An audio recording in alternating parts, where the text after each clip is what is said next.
Now to the story of a rare genetic condition that is often fatal and the extraordinary efforts by parents and doctors to extend the lives of affected children through intensive interventions. Alongside those advances come some difficult ethical questions. Our Stephanie Sy has more.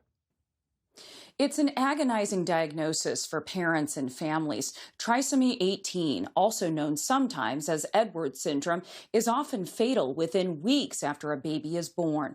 But advances in medicine and research have extended survival in some cases, raising questions about how to approach this rare chromosomal condition in and outside the womb.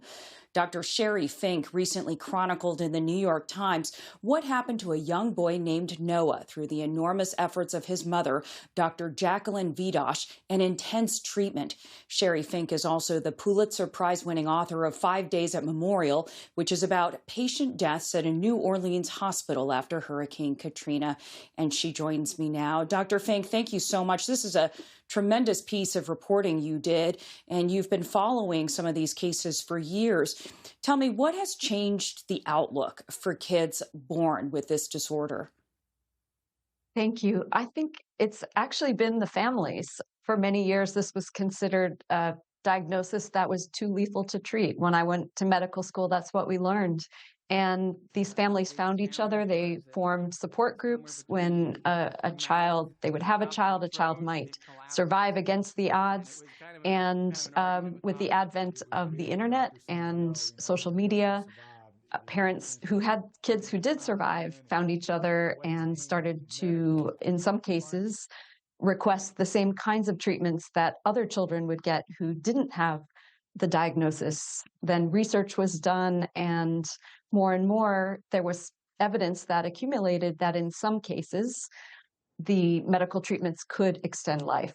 I read in your piece that the treatments had initially been providing comfort or even palliative care, and that there was a paradigm shift to interventions that could extend kids' lives, sometimes even into adulthood. And those were existing treatments that were already out there? Yes, well, I think the field of medicine at the start of life, neonatology, and the kinds of interventions that children who are, say, born early, that whole field has really developed. So it's really those types of interventions, support for breathing if a baby is born and has difficulty breathing, interventions like heart surgery on the smallest babies. So that has evolved over the years. And I think comfort care very much is still an option for these babies. And many of the doctors, even though there has been this paradigm shift in terms of offering families the choice of interventions in some cases, depending on the child, but they also feel that comfort care is appropriate, that some families will want to pursue that, will feel that the burdens of treatment, for example, might be too great, or because the children do have a lot of medical complexity and they will have many disabilities.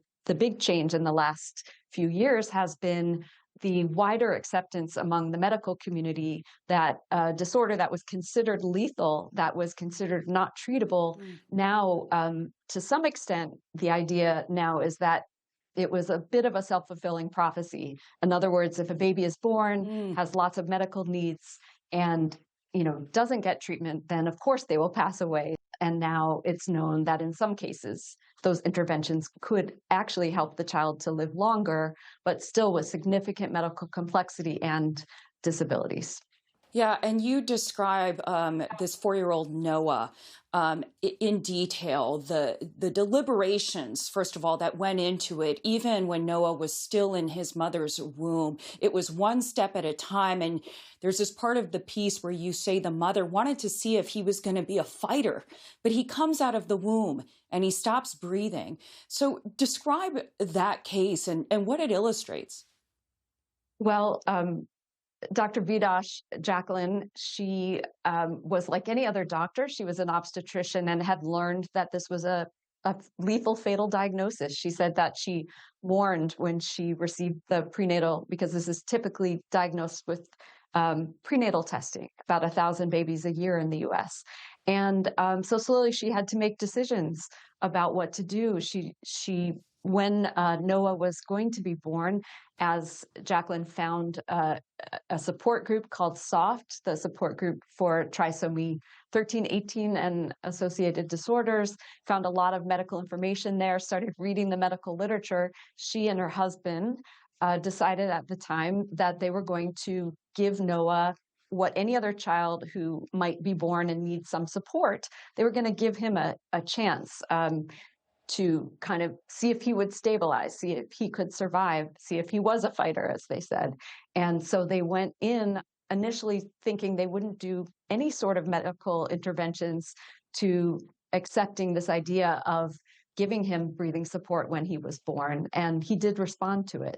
But yes, he would have passed away if he hadn't had that when he was born. And then there were many other choices that they then faced that resulted from that first choice to give him a chance of survival. Dr. Fink, what do you think, after all these years of reporting on this disorder, are your main takeaways? And what do you think the main takeaways should be for parents and families that may be looking at this diagnosis?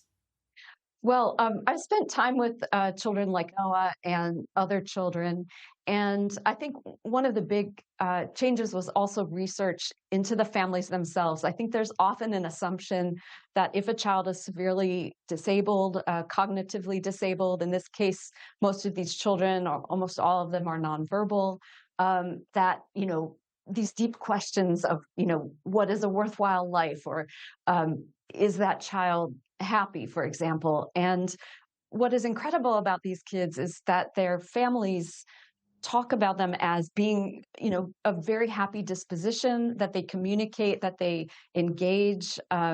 So whereas they might not have the words that we have, they still can meet developmental milestones. They laugh, they hug their families. It sounds like such a scary diagnosis, something so profound that could affect the child's health and their ability to develop.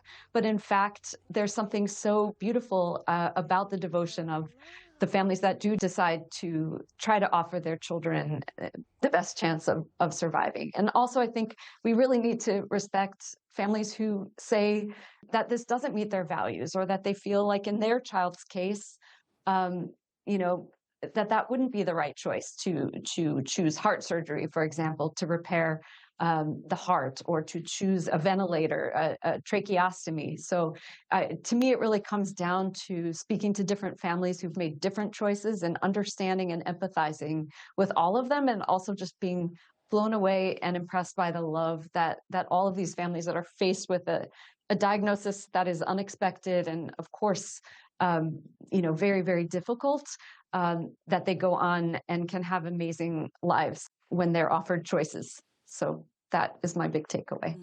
Thank you so much. That is Dr. Sherry Fink joining us.